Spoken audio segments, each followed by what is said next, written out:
téléspectateurs, bonjour chers parents et chaque citoyen épris de justice et de paix. Je reviens profitant de ce micro pour encore présenter les faits tels que vécus par mon couple, donc moi-même et ma femme, sur le drame que nous vivons de mon fils Benjamin Kanema, âgé de 21 mois, le 26 février, le mardi. Au matin, sa maman l'a préparé, l'a habillé, l'a nourri, et à ce moment-là, autour des 6 heures, elle me dit que c'est comme si il est chaud au toucher. Et je lui dis, Madame, prenez le thermomètre, mesurez la température. C'est ce que ma femme a fait. Après, elle me dit que la température est de 37,6 degrés Celsius. Et je lui ai dit de lui donner un Perdolon pour éviter tout risque d'avoir une fièvre. C'est ce qu'elle a fait. Elle est sortie et moi je suis sorti avec le fils Benjamin, accompagné de son grand frère et sa grande sœur pour le déposer à la crèche. Nous l'avons déposé autour de 8 heures du matin, 8 heures tard, 8h20, je n'ai plus de précision sur l'heure exacte. Après, chacun est parti, j'ai déposé les autres enfants à l'école et je suis parti à une occupation de formation que je suivais quelque part à Bruxelles. Arrivé à 15 heures, l'enseignant du jour me dit, comme il avait une urgence à faire, il va nous libérer autour des 15 heures juste. Et nous étions contents de se dire, un jour où il y a du soleil, nous allons tous rentrer à temps à la maison. C'est comme ça que j'ai profité de faire de petites courses sur la ville et je me suis engagé sur le chemin de retour. J'ai localisé ma femme. Elle m'a dit là où elle était, qu'elle prenait, elle, le train. Rendez-vous à notre gare habituelle, la gare de Denderleeuw, en Flandre orientale. Nous nous sommes rencontrés, moi et ma femme, à la gare. Je suis arrivé quelques minutes avant que le train n'arrive. Et au moment où je l'attendais dans la voiture, quand elle arrive, elle est accompagnée aussi de mon fils qui venait d'une sortie scolaire. Nous avons pris la route ensemble et en se disant, on passe directement récupérer Benjamin à la crèche. Je vous signale en passant que cet enfant fréquente cette crèche à partir de 6 mois d'âge et qu'il a maintenant 21 mois. En cours de route, ma femme me dit qu'il faut passer par la maison pour ouvrir parce qu'il y a 2 autres enfants dont le bus scolaire a laissé à la porte de la maison.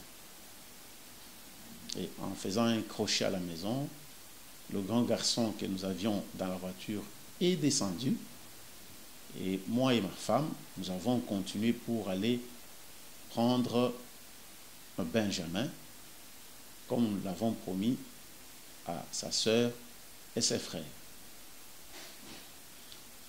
Nous sommes arrivés à 16h40 devant la crèche et madame a dit tu peux continuer à faire la manœuvre et moi je vais entrer et prendre Benjamin.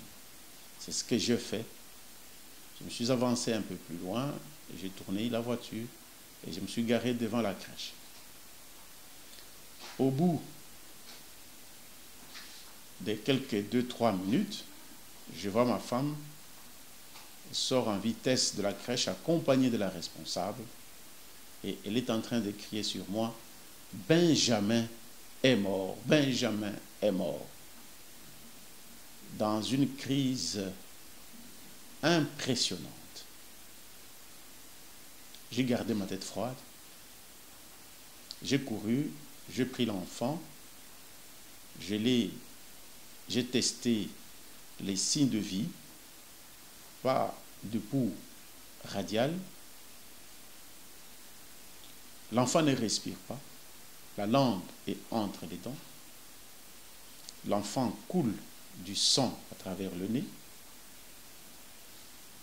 Et directement, je l'ai déposé au sol pour faire le massage cardiaque. Et à ce moment-là, la dame responsable de la crèche qui est à côté de moi agit ensemble maintenant à ce moment-là avec moi pour qu'on appelle les urgences et en même temps on fait le massage. Heureusement, elle a décroché, les ambulanciers ont décroché son téléphone à elle. Ils ont commencé à parler en même temps. Entre-temps, moi, je fonce dans le massage. Elle aussi vient, laisse-moi aussi faire. Parce qu'étant en contact avec les urgentistes, on disait sûrement des choses à faire. Faites ceci, faites cela, faites ceci, faites cela. C'est ce qui a été fait. Et j'ai continué, le sang coulait. Je me suis dit, mais on ne peut pas faire le massage cardiaque sans donner une respiration, une bonne respiration. Donc, je me bats pour ouvrir la bouche afin de faire le bouche à bouche comme manœuvre de réanimation en cas d'urgence. J'ai tenté d'ouvrir la mâchoire de l'enfant, c'était impossible. La mâchoire était devenue rigide. Je continue, c'est une situation catastrophique pour moi. Que faire? Désarmé, heureusement, au bout de 7-10 minutes, les ambulanciers arrivent. Et lorsqu'ils arrivent, ils ont le ballon d'oxygène à 100% et un d'eux commence à installer les appareils, l'autre prend le relais de massage cardiaque et il me donne le ballon d'oxygène. Et à ce moment-là, on veut commencer à donner l'oxygène, mais je regarde, je dis, mais où est l'aspirateur? Il faut dégager les voies respiratoires. L'un d'eux me dit, c'est dans l'ambulance. Je les ai abandonnés, j'ai couru, j'ai ouvert l'ambulance pour aller chercher l'appareil d'aspiration. Je suis rentré, j'ai installé et j'ai commencé à aspirer. Au moment où je place la sonde dans les narines de l'enfant, c'est du sang qui coule abondamment dans les tuyaux de l'aspirateur. Je continue et nous avons commencé à faire une petite manœuvre d'échange, ça veut dire l'un fait le massage cardiaque, l'autre donne l'oxygène et en même temps je profite pour aussi aspirer quand on fait le massage cardiaque. À un certain moment, le médecin urgentiste arrive. Mais à ce moment-là, les urgentistes avaient aussi un saturomètre pour mesurer le degré de pouls périphérique, mais aussi la saturation en oxygène dans le sang à la périphérie. Quand on veut ouvrir la main de l'enfant, parce que j'étais du côté droit, le saturomètre, le doigt pour ouvrir, c'était difficile, encore une rigidité de la main qui était fermée. Mon ami, je n'ai pas su moi prendre une seule valeur. Je n'ai pas vu moi une seule valeur. Toujours dans cette panique, le médecin urgentiste atterrit. Il demande, il donne la position pour la tête et il me dit de soutenir la tête dans la position qu'il a donnée. C'est une position qui permet de faire ce qu'on appelle intubation dans le jargon médical. C'est ce que j'ai tenu la tête et il tente d'ouvrir aussi la mâchoire, impossible. Il a eu un petit espace, c'est comme ça qu'il profite pour, avec le bec de son laryngoscope, il casse un peu la dent pour introduire le bec et intuber l'enfant, qui est une manœuvre correcte dans une démarche de réanimation. C'est ce que nous avons fait. Première fois, il est en arrière-gorge, il place le tube, il est dans l'appareil digestif, il ressort, il reprend la manœuvre, il est dans l'appareil respiratoire et on s'est dit, ouf, maintenant cette fois-ci, ça y est, on va donner une bonne oxygène et on peut récupérer Benjamin. Malgré l'oxygène à 100%, on donne une bonne quantité, il n'y a aucun réflexe de la vie. Et nous sommes toujours en position inclinée à la tête de l'enfant. Moi et le médecin urgentiste, il me regarde, il me dit, vous c'est qui? Je lui réponds, je suis le père. Il dit, ouf, est-ce que vous comprenez ce qui se passe? Je lui réponds, je comprends qu'il est mort. Je l'ai eu dans mes bras, mort. Il dit, ok. À ce moment-là, il se lève. On ne sait plus continuer la manœuvre. Et il me dit, c'est une mort suspecte. Et je suis obligé d'amener le corps à l'hôpital. Et de là, on verra ce qu'il faut faire. En même temps, la police débarque pour interroger un peu madame sur les identités. Bon, après, je dois rassurer ma femme je dois dire à ma femme que Benjamin est effectivement mort. Quand je lui dis, imaginez-vous quel type de crise émotionnelle elle pouvait avoir, et moi-même. Mais j'ai gardé ma tête encore froide. Et après, le médecin urgentiste me dit, il faut nous suivre à l'hôpital. C'est ce que nous avons fait. J'ai été aidé par un collègue qui m'a amené à l'hôpital. De là, il m'a dit, écoutez, la médecine légale s'est saisie du dossier parce que le procureur du roi a exigé l'autopsie. On ne pouvait plus toucher l'enfant, ni vérifier quoi que ce soit. C'est ce que nous avons respecté. Autour, je pense, de 22 heures, et la police nous dit, voilà, ils ont reçu instruction du parquet de pouvoir nous interroger. Il faut qu'ils nous embarquent vers le bureau de la police. Ce qui a été fait, nous sommes embarqués, moi et ma femme, au bureau de la police. Et de là, nous sommes interrogés séparément. Et l'interview, l'audition a fini autour de 1h, 2h du matin, si j'ai une bonne mémoire. Et la police nous a aidés à retourner à la maison. Après, je voudrais revenir en arrière pour vous expliquer le film que ma femme a déjà expliqué par ailleurs, de ce qui s'est passé quand elle est entrée dans la maison.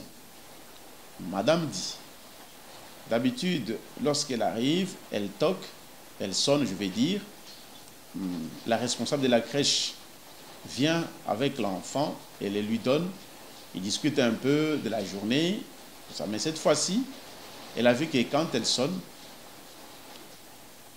la responsable de la crèche ouvre la porte. Quand elle entre, la responsable de la crèche dit d'attendre et de lui dire que voilà, il avait fait caca 2 fois et cette fois-ci, il entend encore que il a fait caca, il veut le changer. Et madame de rétorquer, mais non, c'est mon fils. Si vous ne l'avez pas changé, ce n'est pas grave pour moi. Vous me le donnez, je vais aller le changer à la maison.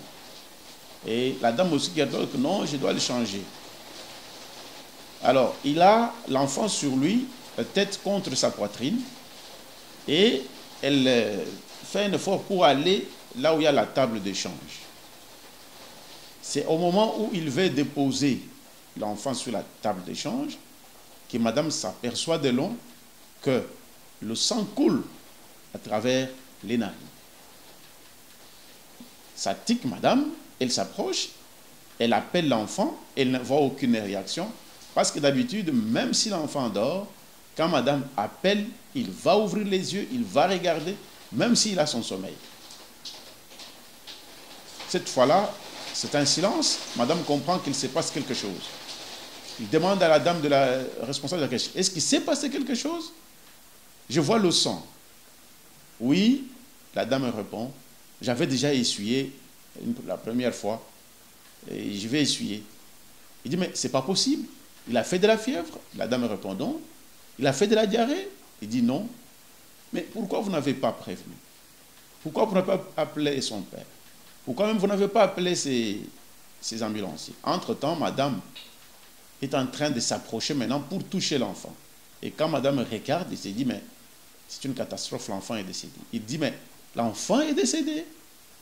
Benjamin est décédé. La responsable de la crèche qui dit, non, il respire encore. Lorsque maintenant madame met la main sous la nuque, regarde la tête de l'enfant, il dit, l'enfant, Benjamin est mort. La responsable de la crèche qui dit, non, il respire encore.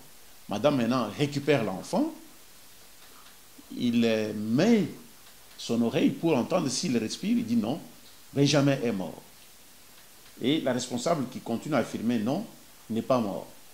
C'est ainsi que madame tend aussi l'enfant à l'oreille de la responsable et elle est restée sans mots. C'est ainsi que madame tourne pour sortir. Mais elle fait aussi une observation importante.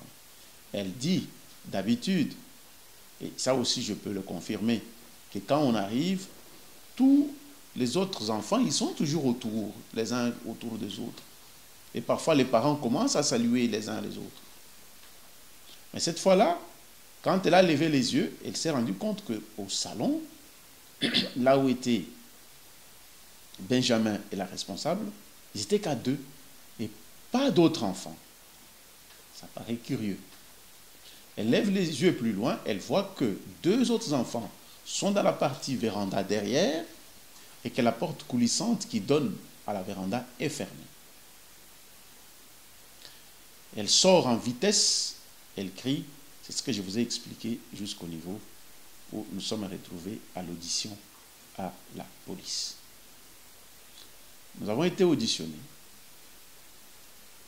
et il faut que je signale un fait sans vouloir déranger l'enquête parce qu'il y a un juge d'instruction là-dessus. On m'a posé 2 questions qui m'ont bouleversé par la police.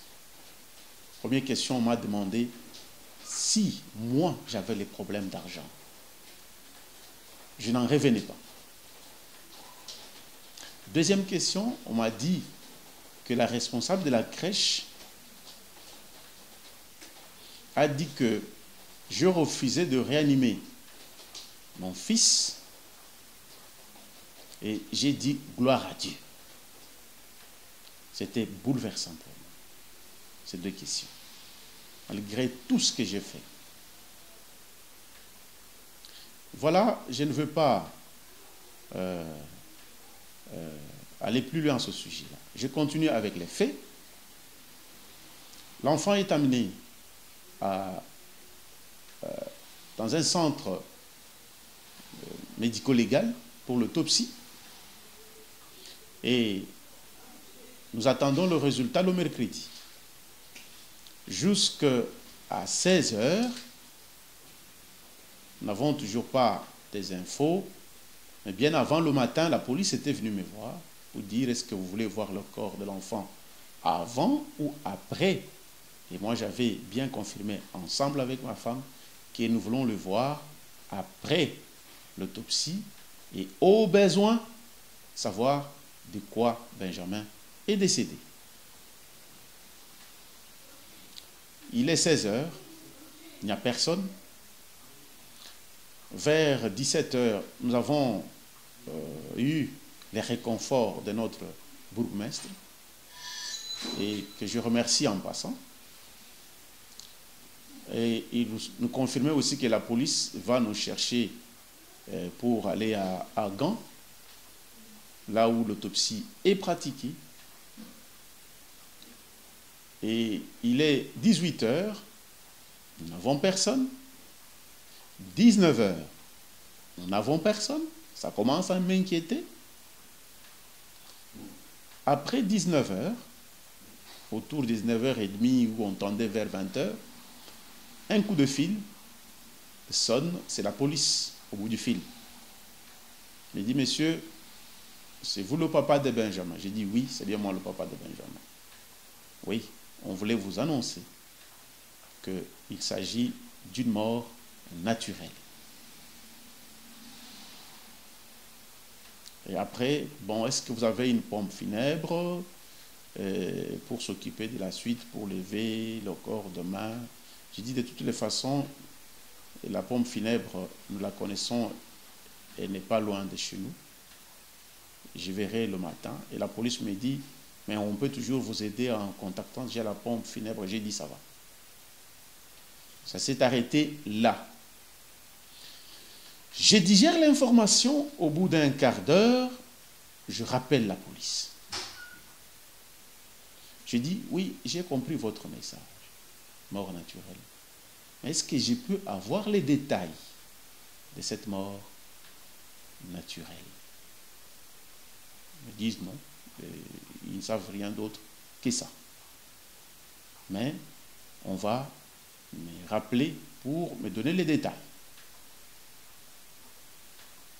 J'ai attendu toute cette nuit-là jusqu'à jeudi matin, rien comme info.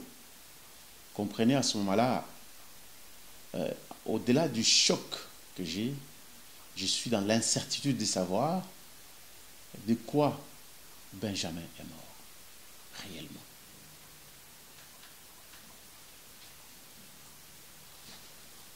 Bon, le jeudi matin, après 8 heures, je ressonne la police pour dire, mais hier, vous m'aviez promis de me donner les détails, personne n'est passé, il est déjà 8 heures passées. Au bout du fil, l'inspecteur que j'avais me dit, monsieur, on va venir tantôt chez vous, on note quelque chose, quelques détails sur papier. Il dit, ok, merci. C'est comme cela que j'ai attendu, après 10h30,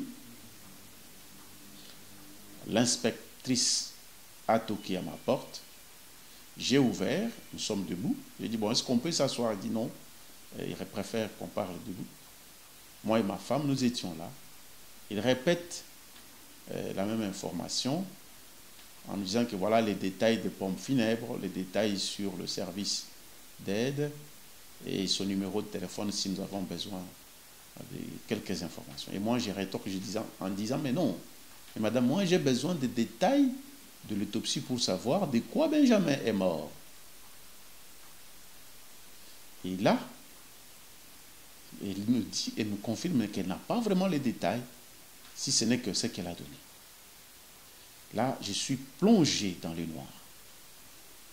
Je suis plongé dans l'incertitude.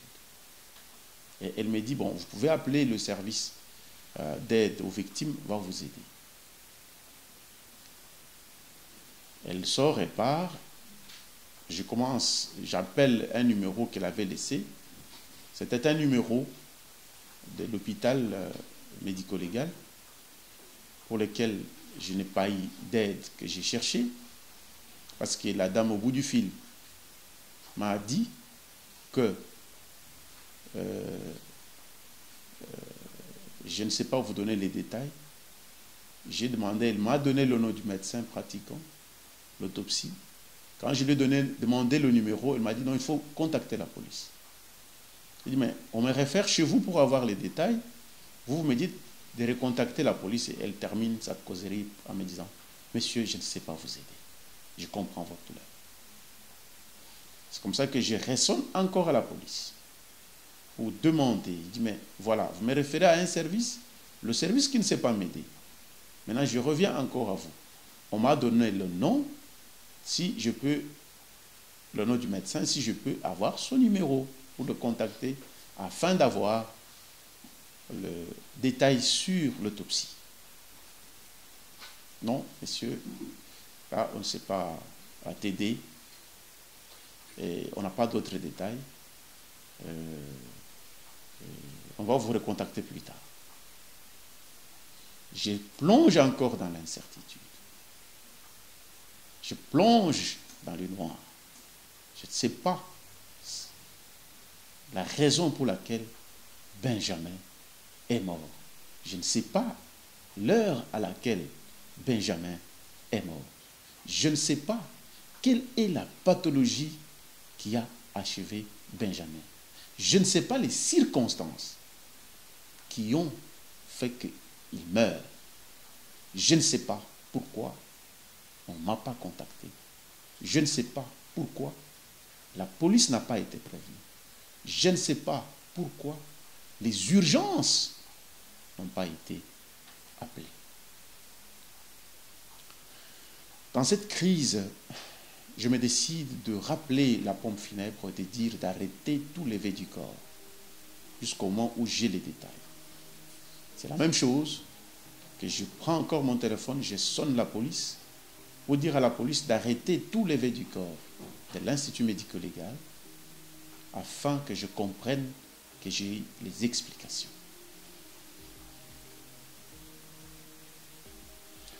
Et la police me répond, mais monsieur, ça va coûter, et si ça reste là-bas, j'ai dit, je ne sais pas faire autrement que cela. Parce que si la pompe funèbre récupère le corps, et si j'ai besoin d'informations sur l'autopsie, ni la pompe funèbre, ni la police, aucun ne sait m'aider. Donc, je pense qu'il serait nécessaire de laisser le corps jusqu'au moment où j'ai les détails. Par après quelques minutes, sur base du conseil de mon avocat, j'ai fait le mail immédiatement à la police pour signifier que je m'ai constitué partie civile pour comprendre les raisons pour lesquelles Benjamin est mort à la crèche. Et que je comprenne la mort naturelle ayant conduit Benjamin naturel, c'est quelle pathologie qu'il achève. J'ai ce besoin-là. Ma femme, tous mes enfants, et me posent la question, chaque jour, Benjamin est mort de quoi? Je n'ai pas de réponse jusqu'au moment où je vous parle. Je n'ai pas de réponse. Je vous passe les détails de ma deuxième audition avec la police, parce que pour raison évidente, mais j'ai eu quand même le service d'aide aux victimes qui est passé à la maison le vendredi matin pour m'expliquer comment s'y prendre et qu'est-ce qui se passe. Je voudrais terminer mon propos en disant, quelle que soit la maladie, quelle que soit la raison pour laquelle Benjamin est mort, on ne va pas ressusciter Benjamin. Mais demain, après-demain, autant des parents emmènent leurs enfants dans la crèche, quelque part. Autant de bébés sont dans la crèche. Et c'est là, c'est sans distinction d'origine, c'est sans distinction du niveau intellectuel, c'est sans distinction d'avis politique, c'est sans distinction de culture, sans distinction de la peau. Qu'est-ce que